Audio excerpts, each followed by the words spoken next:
Alors je suis Vincent Paronneau, alias Vinchlus. Je suis réalisateur de films, de dessins animés et aussi dessinateur de bande dessinée. Angelo, dépêche-toi de déjeuner et va te brosser les dents. Personne ne dit à Angelo ce qu'il doit faire, poupée. Pardon? Non, rien. Angelo dans la forêt mystérieuse, c'est l'histoire d'un petit enfant qui part avec ses parents pour retrouver sa grand-mère qui est très malade et sur la route, sur une aire d'autoroute, il est oublié. Et donc il se retrouve donc isolé, il doit retrouver sa grand-mère, il y a une forêt sur cette aire d'autoroute, il la traverse et là il va faire plein de rencontres. Et spoiler. Car vous vous apprêtez à faire une super affaire. Ah bon? Enfin, si on prend la genèse, c'est parce que tout simplement j'ai eu des enfants, je leur lisais des histoires et puis après je me suis dit tiens je vais faire un livre pour enfants.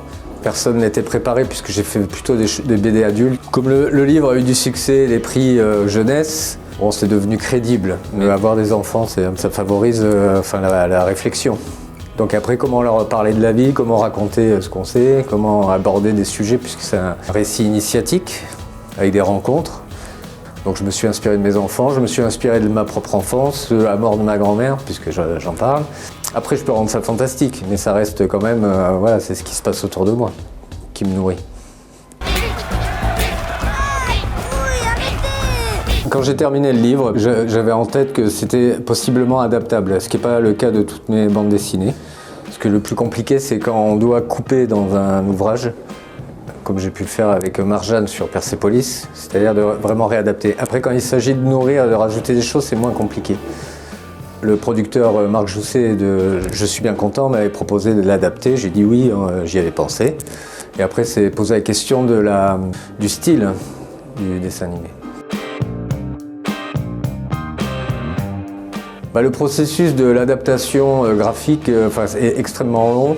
C'est laborieux. J'ai pris ma bande dessinée, après j'ai refait des modèles, après on a refait des modèles. Après il y a un grand moment de flottement où on se dit que ça va être vraiment immonde, le temps que tout se mette en place. Voilà. Et après je parle avec mes enfants qui voient des images, ils disent « Ah papa c'est super moche ». Et puis arrive un moment où l'image est bien, en tout cas ça ressemble à l'idée qu'on pouvait s'en faire 6 mois avant. Donc c'est un long process, il ne faut pas mourir entre temps. Si on prend le livre et le film, ça a le même goût. Mais c'est pas les mêmes ingrédients. Parce qu'il n'y a rien de pire que de bégayer sur ce qu'on a déjà fait. Bon, une adaptation fidèle, j'en ai vraiment rien à faire. Mais voilà, après le résultat, moi je suis content. J'ai travaillé avec des gens vraiment motivés, avec du talent. Et au final, je me dis oui, tiens, c'est pas si mal.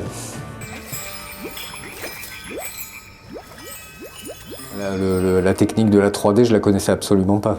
J'ai dit ça serait bien que je sois accompagné. Donc je connaissais Alexis Ducor, on n'avait jamais bossé ensemble, il avait fait Zombilenium et il avait quand même une expertise que j'ai pas sur la 3D. Donc voilà, j'ai dit oui, faisons le film ensemble. Puis comment on partage plein de points de vue artistiques ou même la manière de bosser sur un projet, si je parle juste de la production de 2 ans avec des équipes, c'est assez lourd quoi. Donc il faut quelqu'un d'assez assez tranquille. Ce qui est toujours agréable de bosser en équipe avec des personnes compétentes et talentueuses, c'est qu'il y a des choses qui sont apportées, qui étaient là d'une manière ou d'une autre, mais en fait qui sont magnifiées quand ça se passe bien, et voilà, qui rendent le truc plus exotique. C'est-à-dire que je peux être spectateur de mon propre travail. Je t'ai eu. Celui-là est pour moi, espèce de voleur.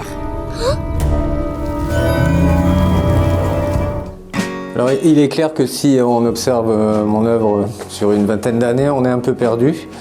Enfin, on peut être égaré, puisque j'ai tendance à changer de style, de registre en permanence, que ce soit en bande dessinée ou en cinéma. C'est juste mon point de vue par rapport à la chose artistique. Il faut envisager par exemple un monolithe de pierre, qui est mon sujet principal, et que je m'efforce d'éclairer de différentes manières et de tous les côtés, quoi.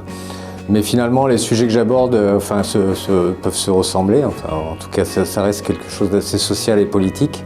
Aussi, j'ai une terreur de l'ennui. C'est-à-dire qu'une fois que j'ai fait quelque chose, j'ai tendance à vouloir passer à autre chose. La vie est assez courte. Et je pense que la prise de risque, c'est ce qui aussi anime la pensée, et que c'est certainement pas dans le confort qu'on obtient quelque chose de puissant, quoi.